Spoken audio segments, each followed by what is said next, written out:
This is Dr. Charles Parker, and you're listening to CoreBrain Journal. It's a place where I connect both fresh discoveries and interesting different perspectives from advanced mind science with the realities of real people and everyday life down on Main Street.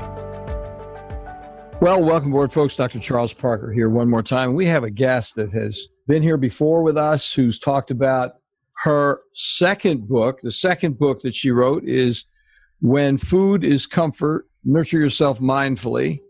And today what we're going to do is we're going to have Julie Simon take us back to the foundation, folks, where we really get into her first book, The Emotional Eater's Repair Manual, a practical mind, body, spirit guide for putting an end to overeating and dieting. Julie, thanks so much for joining us. Look forward to talking to you, girl. Hi, Dr. Parker. Thank you for having me. It's going to be fun, folks. So here's what I'm going to do. I'm going to do a brief intro on Julie in just a moment. But before we get started, I'm going to just do a word from our sponsor, the person who supports us. We're partners out there. CoreBrain Journal is supported by Great Plains Laboratory.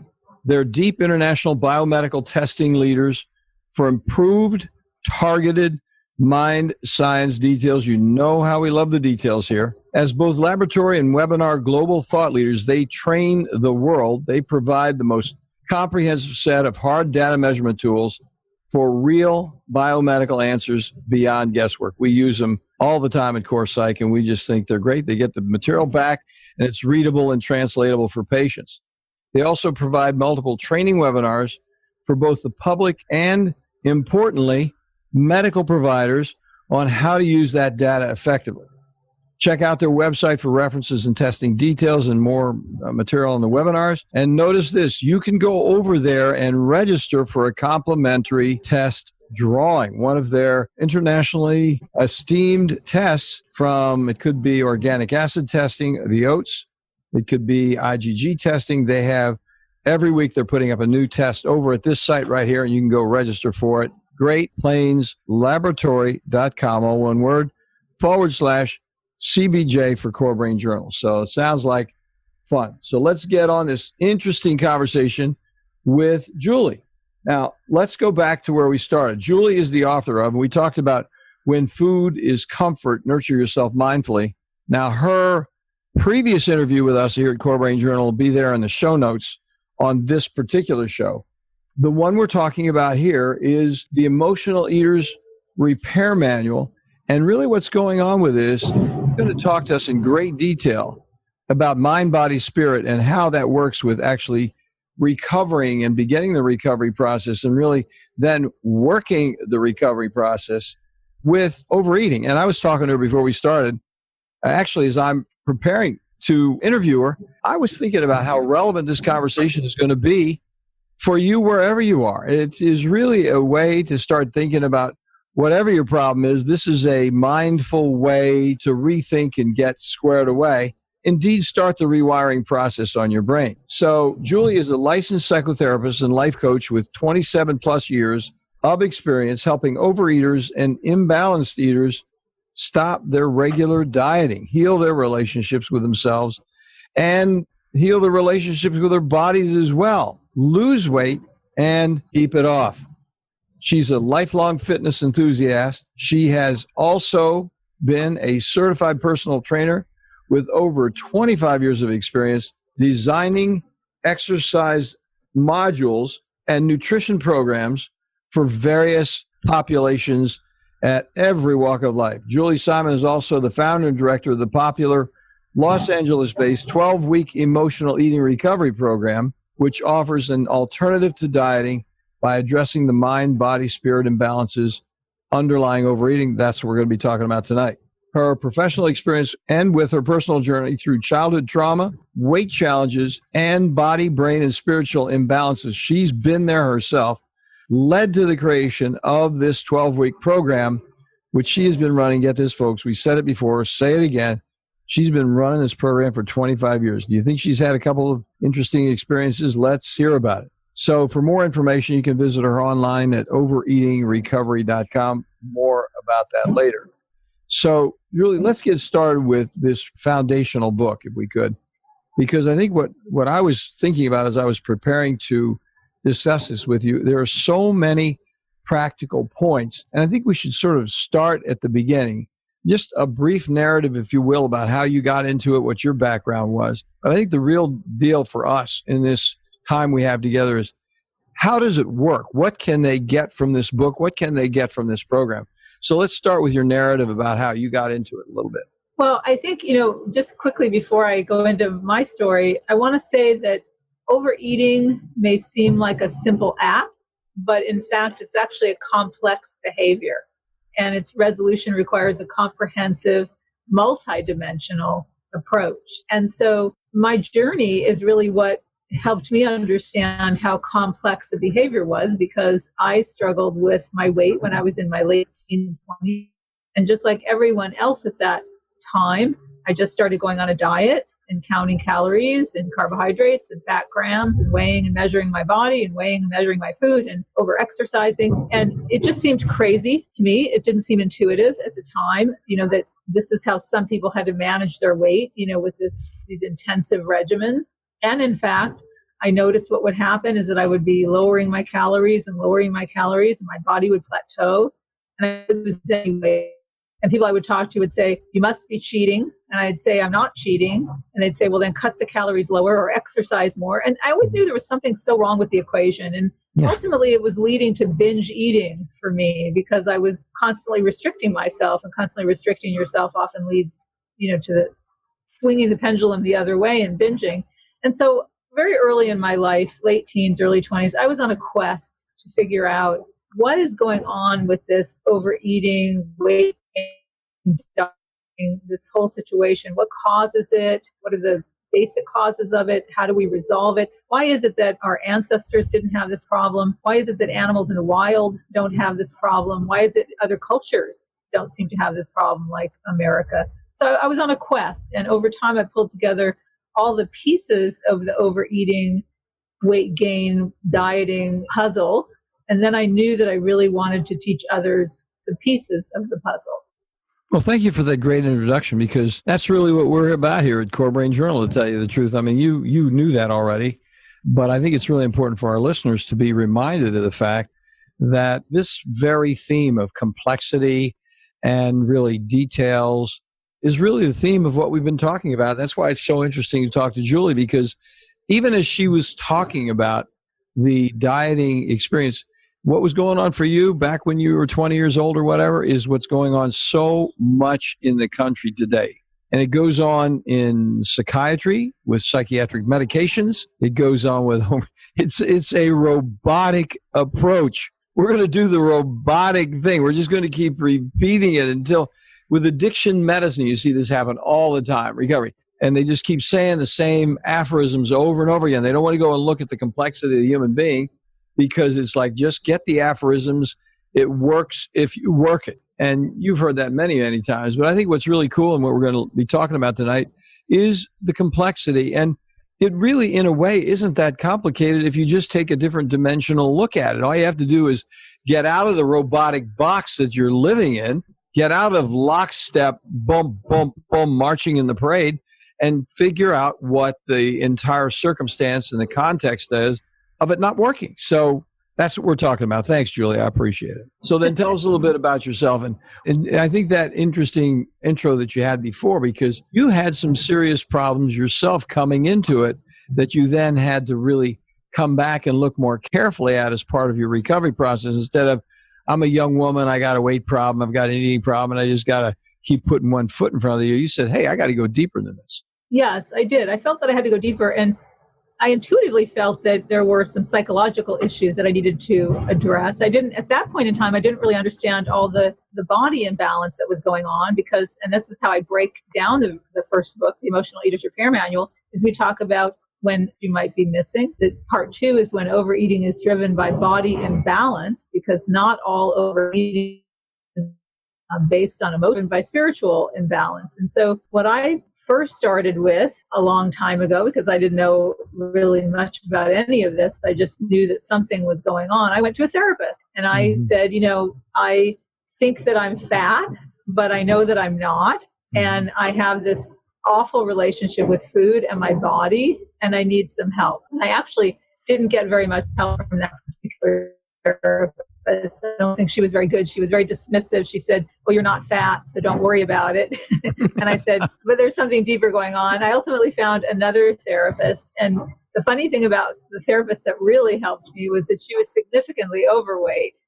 So she didn't have the overweight piece figured out herself, but she was very, very good at helping me understand the deeper emotional issues that I needed to address that were actually leading me to turn to food. And so some of the issues, for example, were that I did not know how to address my emotions. I didn't know how to regulate my emotions. I didn't know how to regulate my moods. I didn't know how to address self-defeating critical thoughts that I had about myself. I didn't know how to cope with stress. I didn't know how to soothe myself and comfort myself. So I was missing a lot of self-care skills that are generally learned in childhood. Now, we broke up there, folks, a little bit as she was, I didn't want to interrupt her and have her repeat it, but the real essence of the book, and, I haven't read the book, quite honestly. I'm looking forward to reading it. But what Julie was talking about there when she broke up a little bit is there are 3 sections in the book. One is overeating as it's related to the emotional. She really takes mind, body, spirit, and breaks them down in an effective therapy way. And, we talk about mind, body, spirit all the time.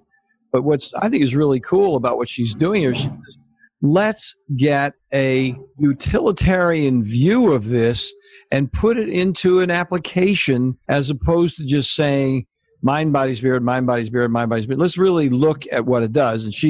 And the whole emotional healing part of it, overeating as it relates to the emotional is the mind, then the self-care associated with the body, and then the spiritual part. She's going to talk to us tonight about a spiritual dimension that actually comes up in the recovery process. And anybody that's been even remotely close to recovery knows there's a transcendent message you have to get out of yourself to get beyond yourself. You can't be in yourself. And spirituality does facilitate that transformational activity. So go ahead and talk a little bit about that. Start wherever you'd like to, Julie. I probably would start with, because I think what most emotional eaters are struggling with is that when they're under stress, when they're having difficult situations, they disconnect from themselves. That really is the core of any of these kind of addictive patterns. So it doesn't have to be food. It could be that you're turning to cigarettes. It could be that you're drinking too much. At the core of these maladaptive behavior. Yeah. So the books that I write could be, you don't have to be an emotional eater. You could be someone who's struggling with alcohol. Mm-hmm. You could be someone who's struggling with gambling, overspending. The bottom line is when you're turning to these wayward behaviors, it's because you do not know how to regulate your emotions. You're feeling something. You're stressed out. You're unhappy. You're lonely. You're hurt. And you don't know how to address those emotions. And so you're disconnecting from them. You're disconnecting from an inner world that's uncomfortable. And you're numbing yourself out. And the problem with that behavior is that it doesn't build any skill, right?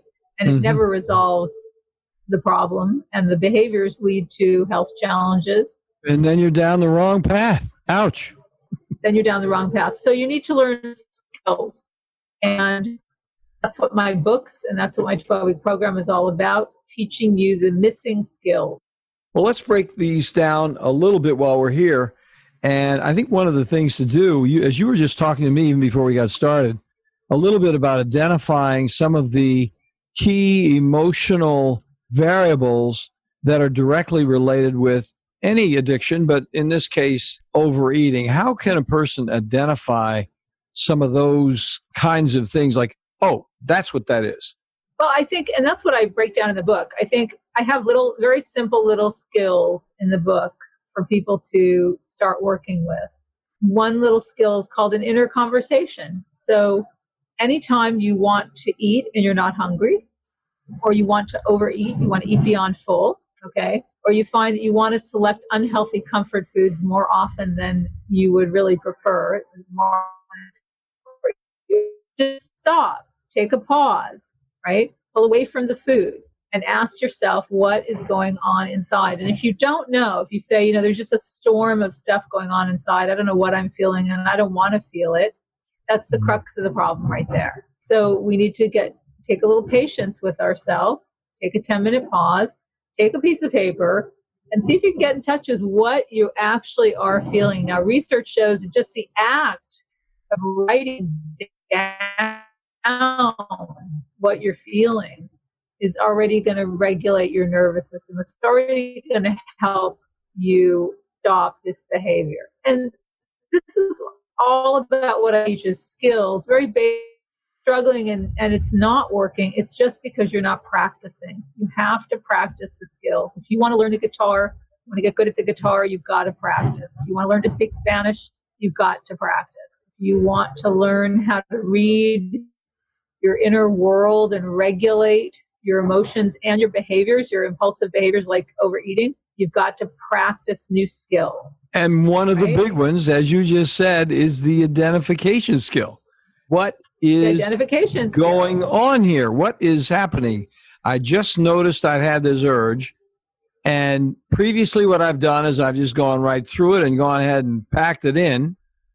But now I'm going to say, where is this coming from? And ask myself that simple question and kind of maybe even write it down and say, what was going on in my head? What am I troubled by this afternoon? What's under my skin that's causing me to just feel like going completely off the path?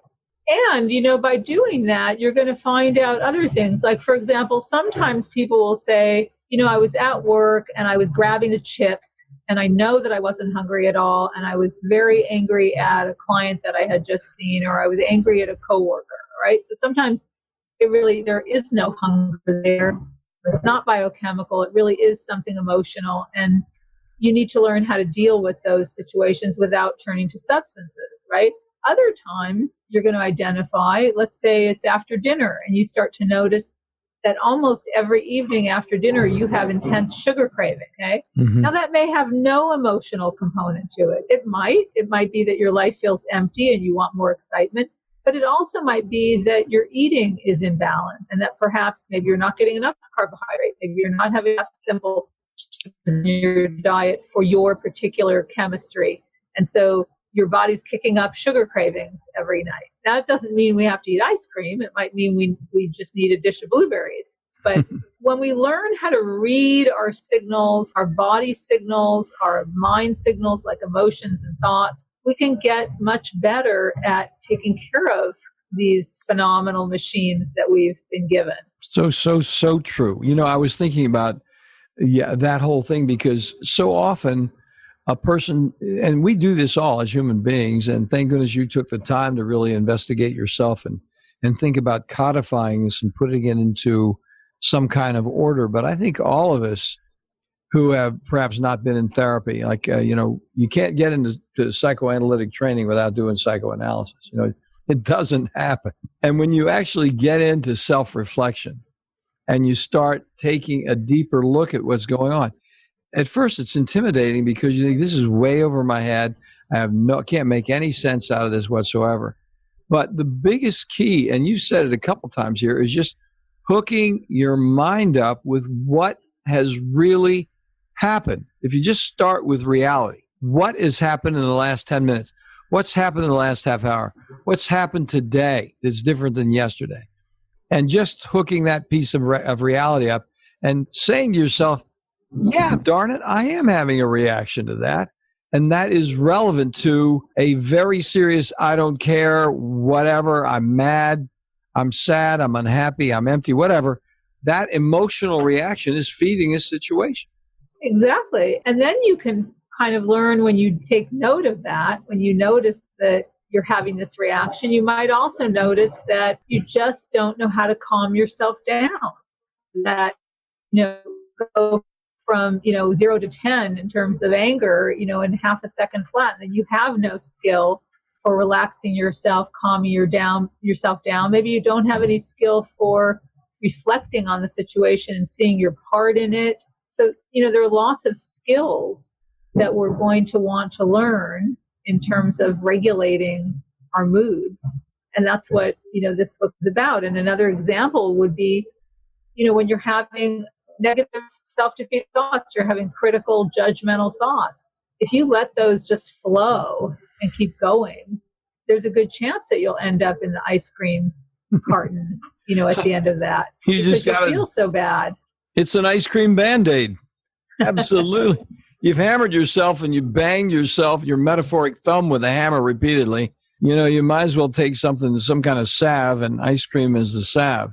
Right. So, and if you don't have to turn that kind of thinking around and to go from maybe feeling hopeless to having hope, then you don't have much alternative except to find some way to numb yourself out. So true. But I'm just looking at our time. We've been enjoying this conversation so much, and I'm thinking about a couple things that I'm going to ask you. We're going to take a quick break right now, and I'm going to ask you a couple things, and I'll remember them because I just know where we are. I don't want to overwhelm you with too many questions. But when we come back from this break, we want to hear about the other two important things, and I really want to hear you talk about the body part of it, really what happens with how body balancing is part of your recovery process. And we'll talk a little bit about spirituality, because we could talk about spirituality for a whole nother hour nonstop, without a doubt. And then the other thing I'm going to ask you about before we wind up is a couple of examples so listeners can hear what some of the impediments are that they feel that have been some of the difficulties that you've seen with individuals that you've worked with that say, oh my gosh, this is a surprise, and this is really a difficulty that we find pretty commonplace in our efforts to help somebody get in the recovery process. So those are the questions. I'll remember them. I know I ask you a whole bunch of stuff all at one time. We'll come back in just a moment, folks. Today, the world of mind science, psychiatry, and mental health is rapidly changing with innovative, comprehensive testing that takes both patients and practitioners into a new world of measured details with useful, understandable, and remarkably actionable plans. The key phrase here is cost-effective. Testing also introduces a key parallel word, predictability.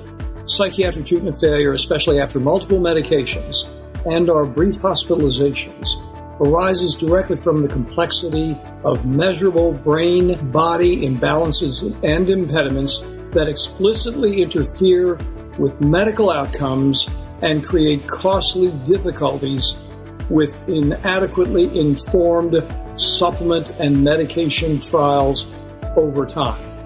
Great Plains provides a leadership team of biomedical experts with advanced laboratory insights, approved nationally both by the FDA and CLIA laboratory certifications, and is available internationally for both public and medical professions. Great Plains Laboratory is the primary laboratory we've used at CorePsych for years, with excellent customer service for both patients and medical colleagues. They are on the spot. They get it every time. In addition, they provide exemplary training modules, which are webinars and conferences, in an effort to broaden practice perspectives wherever you live.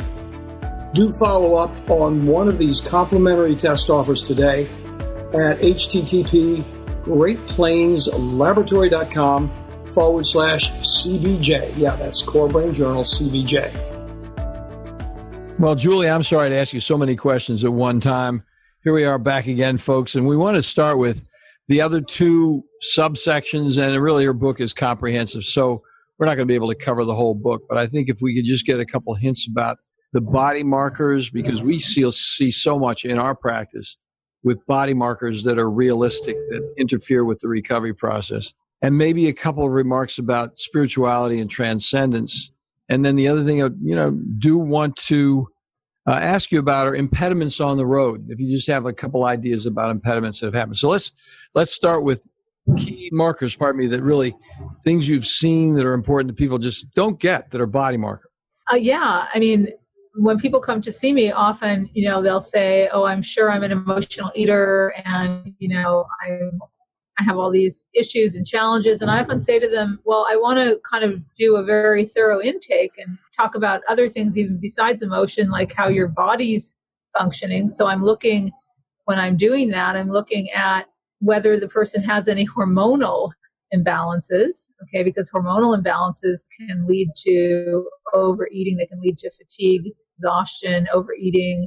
So I'm looking at things like insulin, sex hormones, adrenal glands, thyroid. We need to know how the body's functioning. And usually I'll ask somebody to get some blood work on some of that. And, especially if I think, let's say they're having PMS. Some women come to me and they're binging like crazy 2 weeks before their period. So we have to look at hormonal imbalance. Then I want to look at brain chemistry imbalance. Is the person suffering from more brain chemicals? Do they have a mood disorder? All of this will affect our attraction to certain foods, because foods are chemicals. They turn into they increase or alter our brain chemistry. So we're going to look at brain chemistry. We're going to look at hormones. I'm also going to try and see whether you have food allergies or food sensitivities, because you can be very addicted to foods that you're allergic to, because they release powerful, pleasing brain chemicals when you eat them. Even though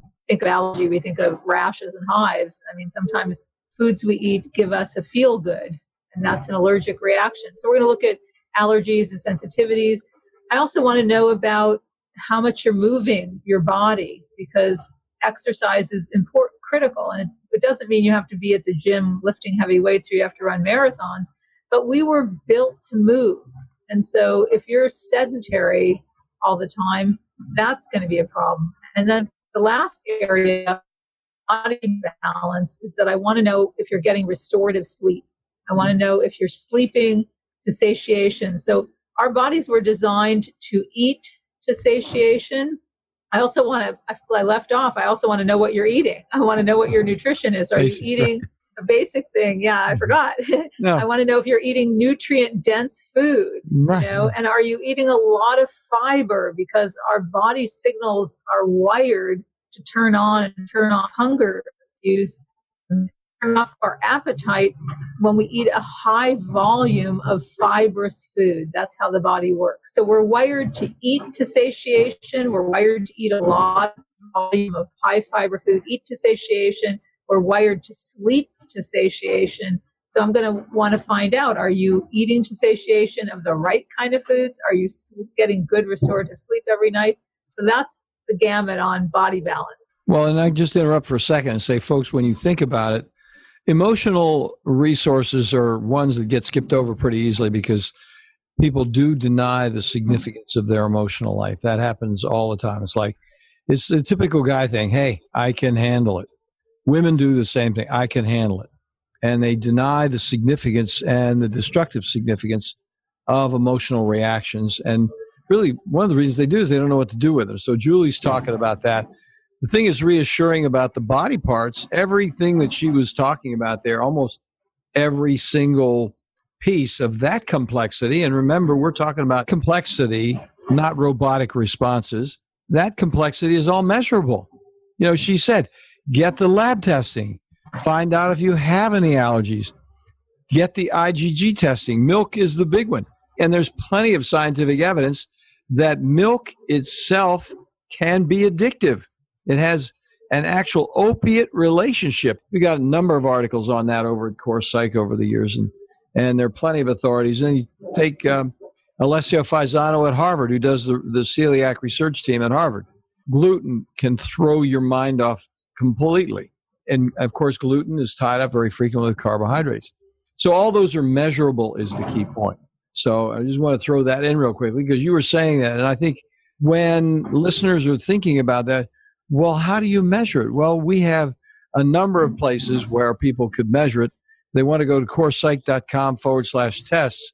This isn't me selling my practice. This is me giving you a bunch of videos, corepsych.com/TESTS, a bunch of videos on testing modalities for all these things that we're talking about right here. I mean, why not test and figure out what's going on? So now let's talk a little bit about spirituality, Julie. Sorry to rush you along a little bit because I love this conversation, but how does a person how do you personally come in and then take the steps? Because so many people, just as they deny emotional life, they deny the biology. I mean, spirituality is further out in the stratosphere. So how do you handle that? What do you recommend? Well, when I talk about spirituality or spiritual imbalance with people, I always let them know that I'm not talking about religion here. Key point. I'm not asking you what religion you're practicing. Really what I'm asking you, really what I'm talking about is what I call soul care, is how do you take care of your soul? And whatever that means to you, but I ask them if they are what I call spiritually depleted. So that might mean your life doesn't feel like it has enough purpose and meaning and passion and inspiration. You don't feel like you have enough nourishing connections.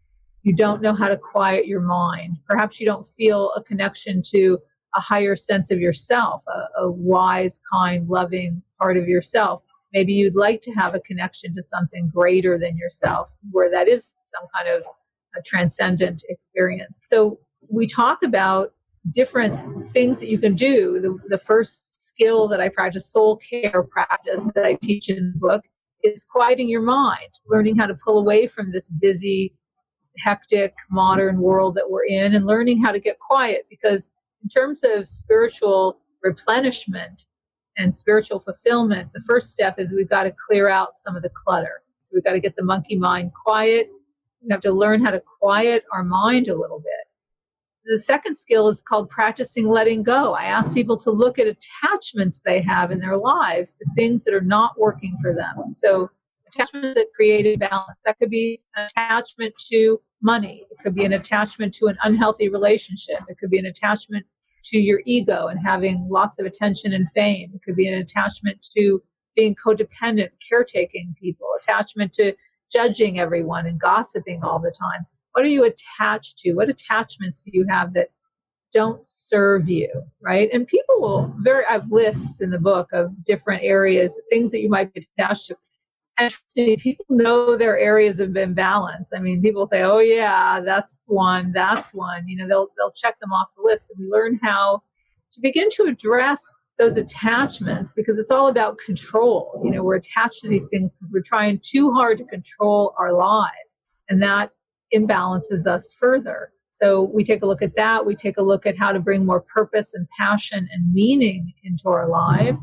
We take a look at how to bring nourishing connections into our lives. Sometimes we have patterns that don't work for us. For example, we may be attracting emotionally unavailable people into our lives, and we keep attracting those same types over and over, and so we don't feel nourished by them. And then the last soul care practice I teach, which helps you again connect to yourself on a deeper level, is to practice gratitude.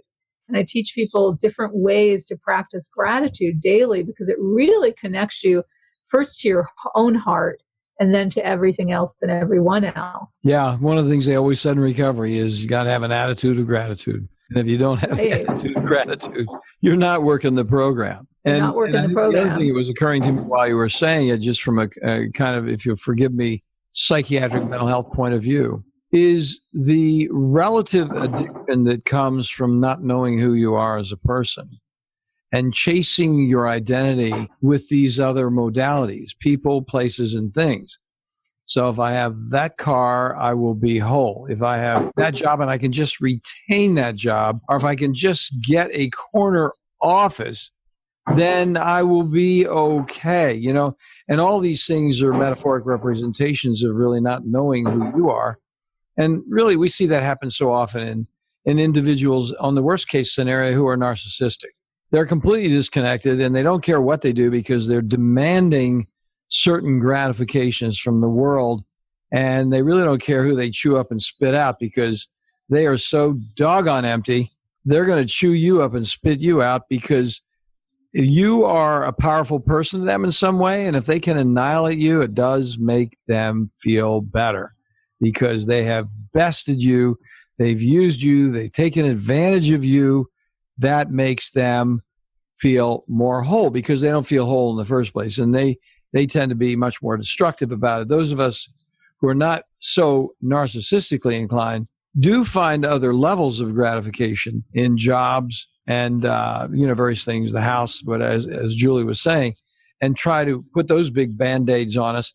And really, so food is one of the metaphoric Band-Aids. And if you then, as Julie was saying, love yourself, if you then begin to forgive yourself and take your own life seriously in terms of managing your own self from an emotional, from a biophysical, if you will, And from a spiritual point of view, where you can actually transcend the moment and see where you're actually going in your life, have your own internal goals and ambitions begin to be realized in terms of fulfilling and giving to others. Really, when you are giving to others, you're going to be feeling so much better because you're doing the mission of actually, what Julie was saying just a moment ago, connecting with the reality of other human beings. You know what I think is, no, that's okay. You know what I think is so important in what you were saying is it made me think about, I've had people come in and they've said, it's a way because I want to, clients that I've worked with who have come in and they've said, when I often ask people, what do they feel there's not enough of in their lives, right? So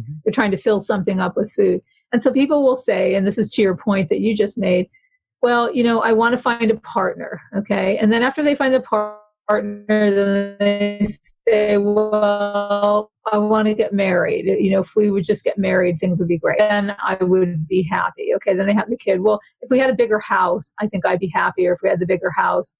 And if we had one more kid, I'm unfortunate to kind of play this out in our life. We need to get all the things or keep trying to get all the things that we think are going to satisfy us, only to find that true joy and true peace and true happiness, which is what we're all after, doesn't reside in persons, places, or things. It's an inside job. It's inside you that always has been there that you just need to access.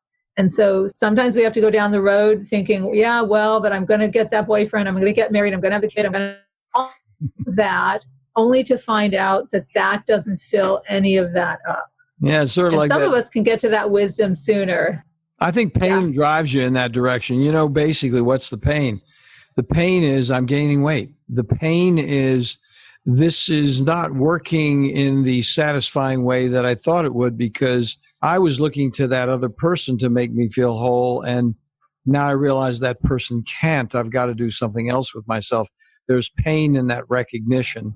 And then hopefully pain drives you back to this deeper understanding. Now, all this sounds pretty complex, folks, and I'm looking at the time here, and unfortunately, we do have to wind up. I've so much enjoyed this conversation, Julie, and we're going to skip that last question for another time, Julie. We're going to talk about it, and that is, issues that come up when you've had difficulties with people, and what would be the areas that you think are the most important that people find, whether it's the denial, where they miss the pain, when they don't actually work the program, where they fall off the train, when they don't get on the train in the first place. Those are questions that we won't be able to answer today. But you know what? I can sum all that up in really one word. Oh, please. It's practice. There's a good, right. I can sum it all up in one word. If you practice those skills and you practice them, again, I want to use the guitar metaphor. You practice it even when it's not pleasurable, and even when it's not bearing fruit yet. The bottom line is you learn from someone like me, you learn from my books, you learn the skills that you're missing, and you practice them until they bear fruit. And where people get into trouble is they don't practice. That's it. Excellent point. Excellent point. Now, let's close with you talking about the book and then your website, and all this is going to be on the show note, folks. So if you're driving the car, do not worry. We'll have Julie Simon's information in the 2 episodes that we've interviewed her, because she's really talking about recovery in a very broad perspective. And who doesn't really need to really think that whole food thing out? Most of us are struggling with that on one level or another. So, Julie, tell us where we can go so we can connect with you, please. So you can go to my website, overeatingrecovery.com, and there you can download 2 free chapters to either of the book, Emotional Eater's Repair Manual and When Food is Comfort. And if you want to work with me, no matter where you are in the country or the world, I have a week emotional eating recovery program, and you can sign up on the website for that and join me for a deep dive for 12 weeks. That sounds like fun. It'd be great. It would definitely be fun to work with you. I like your attitude. You have a great attitude. You have a very refreshing, authentic, let's get it done attitude, which is really very becoming. No question about it. Thank you. All those connections will be over on the website, folks, at CoreBrain Journal, and they'll be at her website. So, Julie, once again, I want to thank you for coming on this second time. I'm so pleased that we had a chance to get into your first book, because it does take us into a real introduction to your second book as well. That whole complexity of the 2 books together is it's really been a very interesting conversation. Thank you so much. Thank you again for having me. My pleasure. All right, guys, we're signing off. We'll see you next time. Thanks for listening to CoreBrain Journal. We're working every day behind the scenes to bring you reports that connect research benches with those street trenches. Here we share the complexity of mind science because, as you know, details really do matter. One of the most pervasive, misunderstood challenges is how commonplace medications, like those written for ADHD, are used so regularly without clear guidelines. If you think you'd like more specifics, take a minute to download my 2-page PDF packed with video links and references on the absolute essentials of how to start ADHD medications. They're easily available at CoreBrainJournal.com/start. Thanks for listening. Do connect and stay tuned. Together we can make a difference.